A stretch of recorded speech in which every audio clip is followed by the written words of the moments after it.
El día que mi hermano me hizo esa pregunta todavía se siente irreal, como una pesadilla de la que no he logrado despertar del todo. Su voz era suave, casi vacilante, un susurro cargado de veneno dulce, pero las palabras me golpearon con más fuerza que cualquier cosa desde la muerte de mi esposo. Recuerdo mirarlo fijamente, el tiempo congelado en la sala de mi casa en Guadalajara, preguntándome si había escuchado mal, si el dolor me estaba jugando una mala pasada. Pero para entender por qué me sacudió tan profundamente, por qué sentí que el suelo se abría bajo mis pies, tendrían que saber cómo había sido mi vida hasta ese momento. 6 meses antes, estaba de pie vestida de negro riguroso, en el funeral de mi esposo, Roberto, sosteniéndome, manteniendo la compostura por el bien de las apariencias, mientras por dentro me estaba rompiendo en 1000 pedazos afilados. Habíamos estado casados durante 8 años, 8 años de una vida tranquila y feliz, y luego, en un instante, se había ido. Un accidente automovilístico en la carretera a Chapala, una noche lluviosa, algo que nadie podría haber predicho. Me dejó con facturas, una casa vacía, que de repente se sentía inmensa, y un silencio que parecía seguirme a todas partes, como una sombra adherida a mis talones. Las semanas posteriores al funeral se desdibujaron en una neblina gris. Me despertaba en medio de la noche empapada de sudor frío, e instintivamente buscaba el otro lado de la cama, solo para encontrarlo frío y vacío.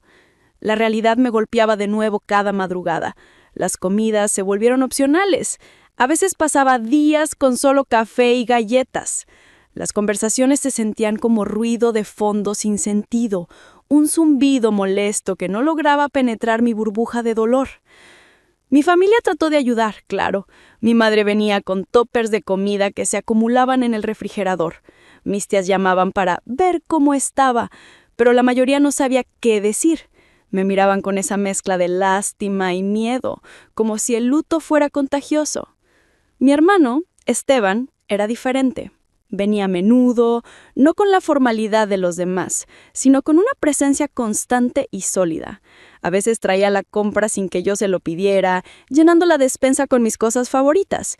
A veces simplemente se sentaba conmigo en el sofá de la sala, mientras yo lloraba hasta quedarme sin aire, o miraba la televisión sin ver nada. Me dijo que no tenía que explicarme nada, que él entendía, y empecé a creer que era el único que realmente lo hacía. Se volvió normal verlo cada 2 días. Su coche aparcado en la entrada se convirtió en un alivio visual.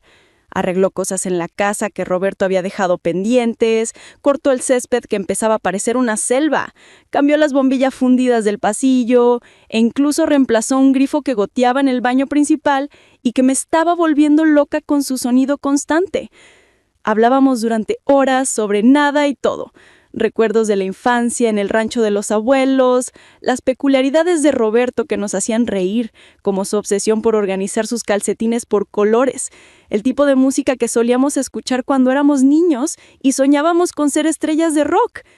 Esteban lograba hacerme reír en un momento en que la risa se sentía imposible, casi una traición a mi dolor. Me apoyé en él más de lo que debería, tal vez más de lo que me di cuenta en ese momento. Mirando hacia atrás, con la claridad cruel que da el tiempo, hubo momentos que descarté como inocentes, pero que ahora, bajo la luz de lo sucedido, parecen diferentes. Señales de advertencia que ignoré, porque estaba demasiado desesperada por sentir calor humano. Su mano demorándose en la mía cuando me pasaba una taza de té caliente, un roce que duraba 1 segundo más de lo necesario. La forma en que su mirada se quedaba fija en mí cuando pensaba que no lo veía, intensa, casi devoradora. Los mensajes de texto nocturnos que se extendían más allá de medianoche, llenos de consuelo, pero bordeados con algo que no podía nombrar del todo, una intimidad que cruzaba la línea de lo fraternal. Me dije a mí misma que era solo cercanía, el vínculo del dolor compartido. Habíamos perdido a alguien importante y era natural aferrarnos el uno al otro. No vi lo que venía a continuación. Estaba ciega por mi propia necesidad de sentir calor humano. Una noche, mientras estábamos sentados juntos en la sala, con la lluvia golpeando suavemente contra los cristales, hablando de lo diferente que se había vuelto la vida, Esteban hizo una pausa. Fue una pausa cargada, densa, que me hizo sentir incómoda. Sus ojos oscuros buscaron los míos, como si estuviera sopesando si hablar o no, midiendo mi reacción antes de siquiera pronunciar una palabra. Luego, casi casualmente, como si estuviera comentando el clima, dijo que había estado pensando en algo por un tiempo. Me dijo que odiaba verme sola, tan vulnerable, y que creía que había una manera de que mantuviéramos la familia más unida, de cuidarnos el uno al otro, de una manera que nadie más podría entender. Al principio, mi mente, todavía nublada por el duelo, pensó que se refería a mudarse para ayudarme con la casa o visitarme más a menudo. Pensé que hablaba de logística, de apoyo práctico, pero entonces su significado se volvió inconfundible. No estaba hablando de apoyo en la forma en que un hermano suele ofrecerlo. No estaba hablando de protegerme como su hermana pequeña. Estaba sugiriendo que estuviéramos juntos, no como hermanos, sino como pareja. Me congelé. El aire salió de mis pulmones. Estaba convencida de que tenía que ser algún intento equivocado de broma, una forma retorcida de romper la tensión. Me reí débilmente, una risa nerviosa y aguda, esperando que él se riera también, que me dijera que estaba loco, que era una estupidez. Pero no lo hizo. Su expresión se mantuvo seria, casi tierna, una ternura que de repente me pareció obscena. Me miraba como si lo que acababa de decir fuera perfectamente razonable, la solución lógica a todos nuestros problemas. Me dijo que siempre había sentido una conexión especial conmigo, incluso antes de que Roberto muriera, una conexión que iba más allá de la sangre. Dijo que ahora las circunstancias nos habían dado la libertad de explorarla, que el destino nos había puesto en este camino. Dijo que podía hacerme feliz de nuevo, que Roberto hubiera querido que encontrara consuelo, que no me quedara sola. Su voz era firme, segura, pero sus palabras se retorcían en mi estómago como un nudo apretándose, causándome náuseas. Sentí una extraña mezcla de emociones: shock, confusión, repulsión, y lo más aterrador de todo, una inquietante sensación de halago por la que me odié a mí misma al instante. La soledad me había estado carcomiendo durante meses, dejándome hueca, hambrienta de afecto. Y aquí había alguien ofreciendo cercanía, compañía e incluso amor. Pero venía de la única persona de la que nunca debería venir.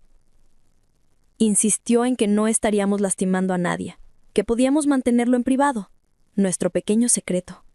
Pintó una imagen de cenas compartidas, noches tranquilas, de nunca tener que enfrentar al mundo sola de nuevo.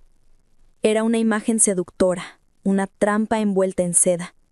Traté de encontrar palabras para rechazarlo, para recordarle los límites, la moral, la naturaleza misma de nuestra relación.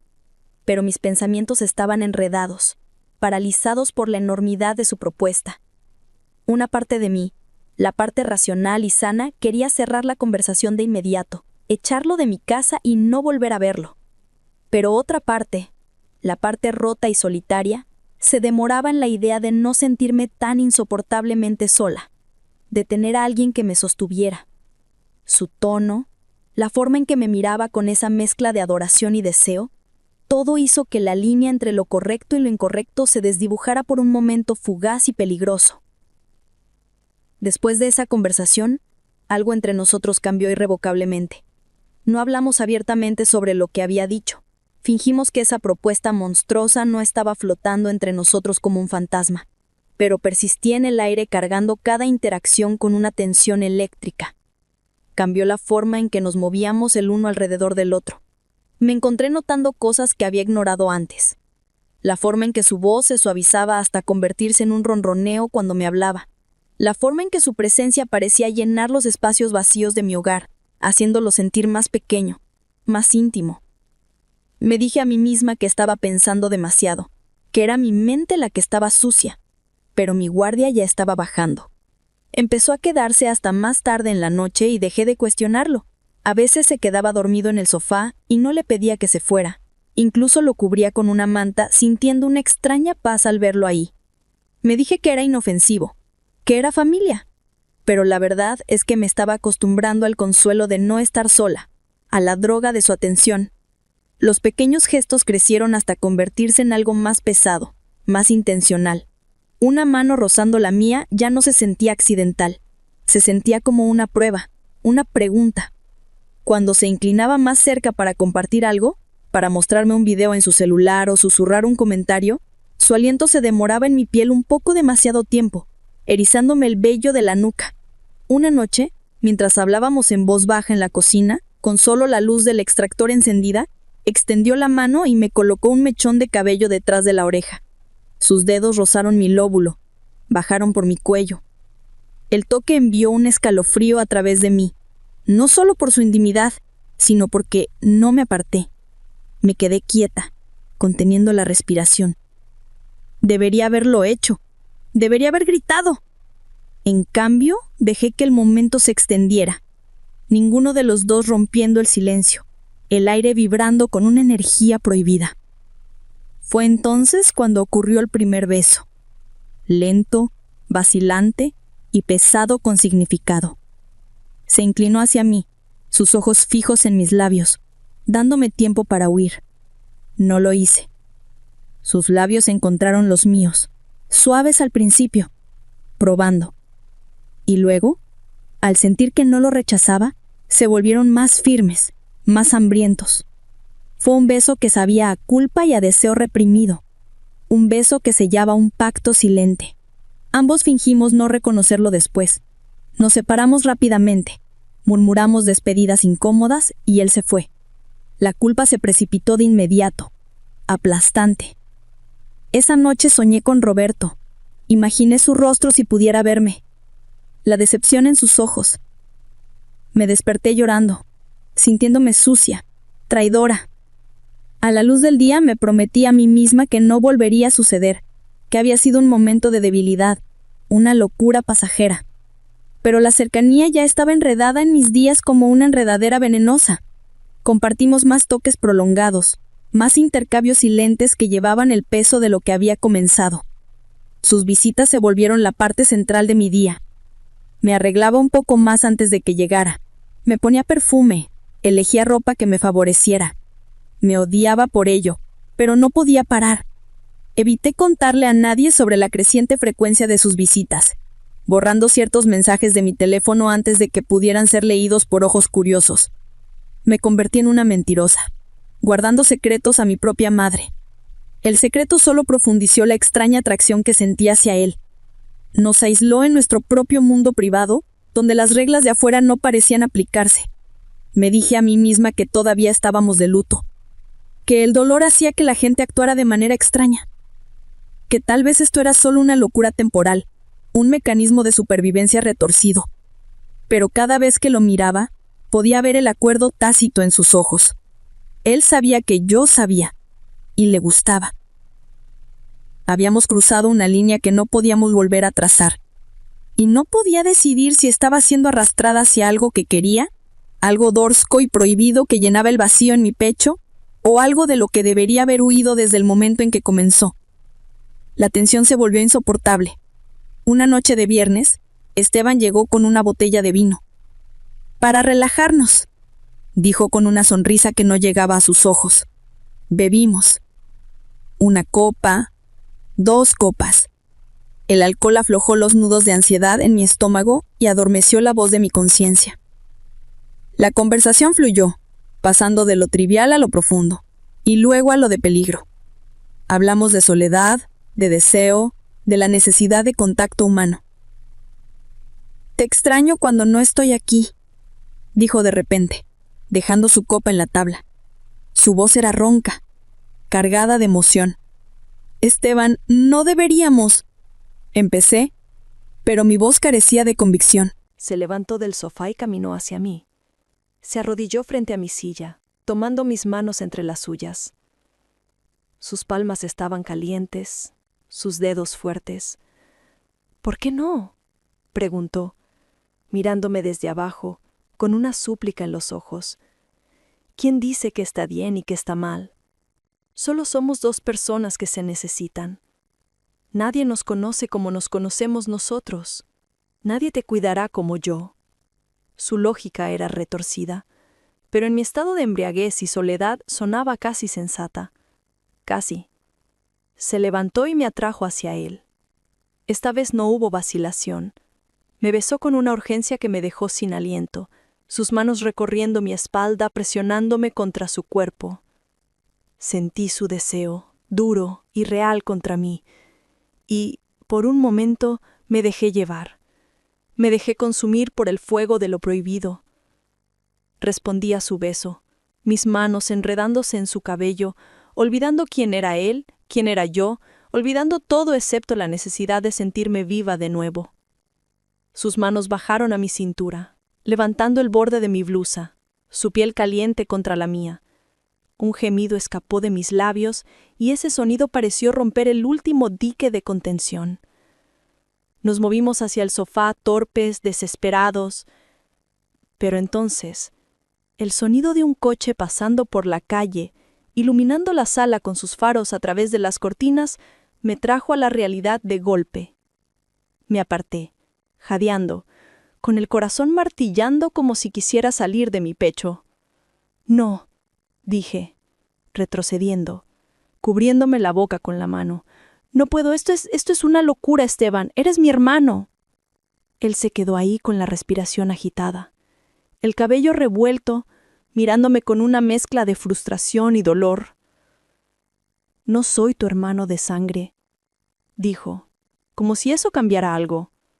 Somos hermanastros, no crecimos juntos. ¡Es lo mismo!, grité, la histeria subiendo por mi garganta. Para el mundo es lo mismo, para mí es lo mismo. Por Dios, Esteban, crecimos llamándonos hermanos. Para mí no lo es, dijo, dando un paso hacia mí. Para mí eres la mujer que amo. Basta. Le di la espalda, temblando. Tienes que irte. Vete ahora. Elena, ¡vete! Mi grito resonó en la casa vacía. Lo escuché suspirar. Un sonido de derrota. Recogió sus llaves y caminó hacia la puerta. Antes de salir, se volvió. Esto no va a desaparecer porque me eches, Elena. Lo sabes. Sientes lo mismo. Y luego se fue, dejándome sola en la oscuridad, con el sabor de sus labios aún en los míos, y el horror de mis propias acciones cayendo sobre mí como una losa de cemento.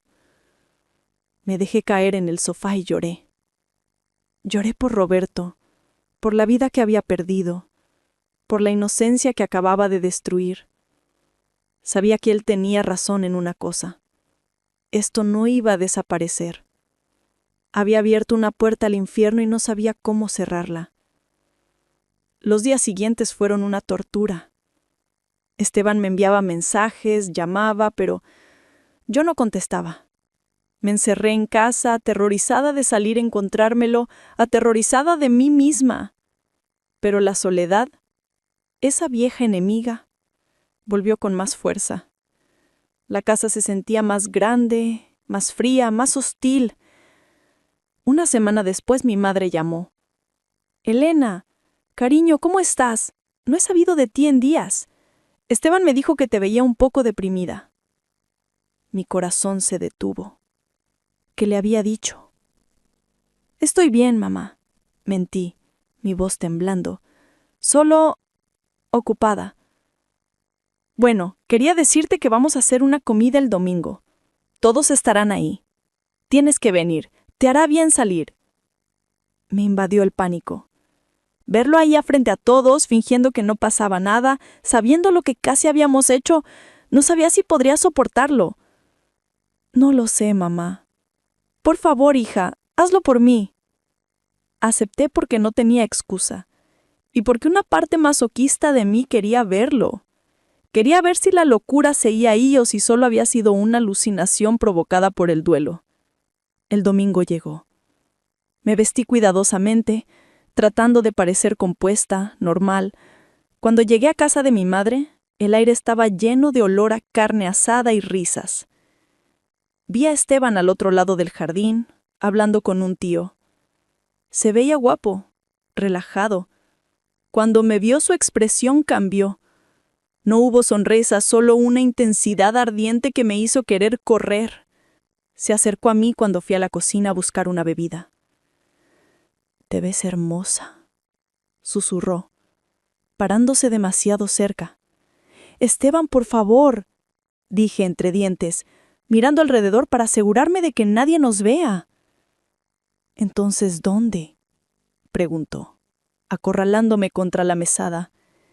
«¿En tu casa? ¿Esta noche?» «No, nunca más». Se rió suavemente, un sonido que me heló la sangre. No mientas, Elena. Te vi esa noche. Querías esto tanto como yo. Estaba borracha, estaba triste. Estabas viva, corrigió él, rozando mi brazo con sus dedos. Y conmigo te sientes viva. Me aparté bruscamente justo cuando mi madre entraba en la cocina. «¡Ah! Aquí están mis 2 hijos favoritos», exclamó, ajena a la tensión que crepitaba en el aire. ¿De qué hablaban tan serios? «De nada, mamá», dije rápidamente, forzando una sonrisa. Esteban solo me contaba sobre su trabajo. Mi madre nos miró, sonriendo, feliz de vernos unidos. Si supiera el monstruo que habíamos creado bajo sus narices. Esa tarde fue una prueba de resistencia.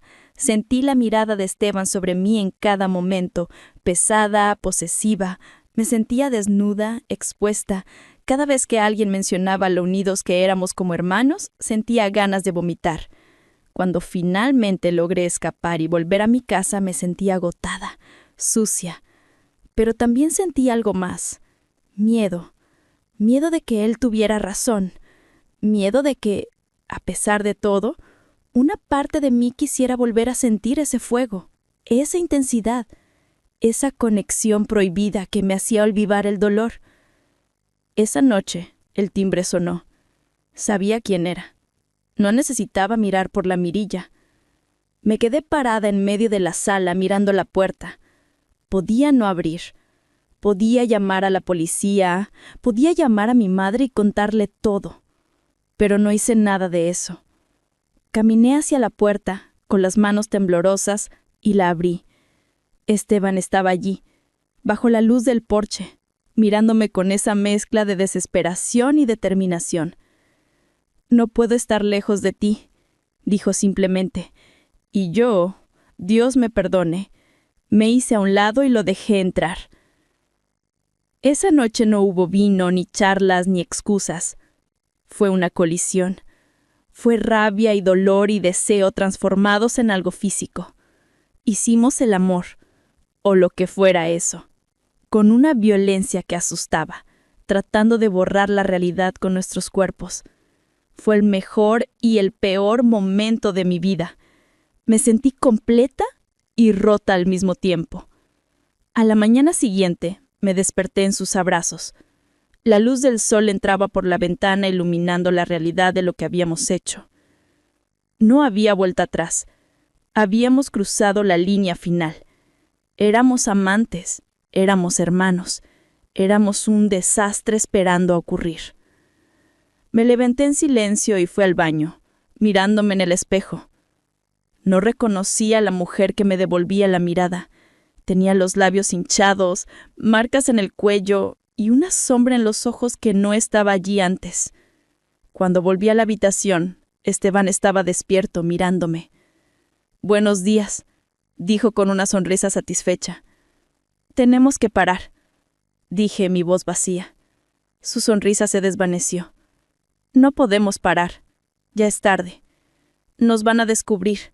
Destruiremos a la familia». «Nos iremos», dijo sentándose en la cama. «Nos iremos lejos, donde nadie nos conozca. Empezaremos de cero». La idea era tan tentadora como aterradora. Huir, dejar todo atrás, vivir en el exilio con mi pecado. Pero entonces sonó mi teléfono. Era mi madre. Lo miré sonar, sintiendo cómo el mundo se cerraba alrededor de mí. Si contestaba, tendría que fingir. Tendría que mentir. Tendría que ser la hija perfecta mientras tenía a su hijo desnudo en mi cama. Miré a Esteban. luego al teléfono, y supe que tenía que tomar una decisión que me costaría todo. No voy a ir a ninguna parte contigo, dije con una calma que me sorprendió. Esto termina ahora. Esteban se levantó, su rostro endureciéndose. No puedes decidir eso sola. Sí puedo. Es mi casa. Es mi vida. Vete. Se acercó a mí, y por un momento tuve miedo de verdad. Vi una obscuridad en sus ojos que no había visto antes. Te vas a arrepentir, Elena. Nadie te amará como yo. Prefiero estar sola que vivir en este infierno, respondí. Se vistió en silencio, con movimientos bruscos y enojados. Cuando llegó a la puerta se detuvo. Esto no ha terminado, dijo, y salió dando un portazo. Me quedé allí, temblando, escuchando el sonido de su coche alejándose. Había terminado, o eso esperaba.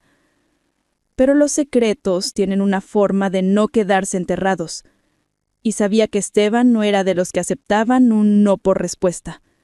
La verdadera pesadilla apenas comenzaba. Si esta historia te ha dejado sin aliento y quieres saber qué pasará con Elena y Esteban, asegúrate de seguir mi canal Mundo de Secretos, dale me gusta al video y deja tus comentarios abajo. ¿Qué harías tú en mi lugar? Queremos leerte.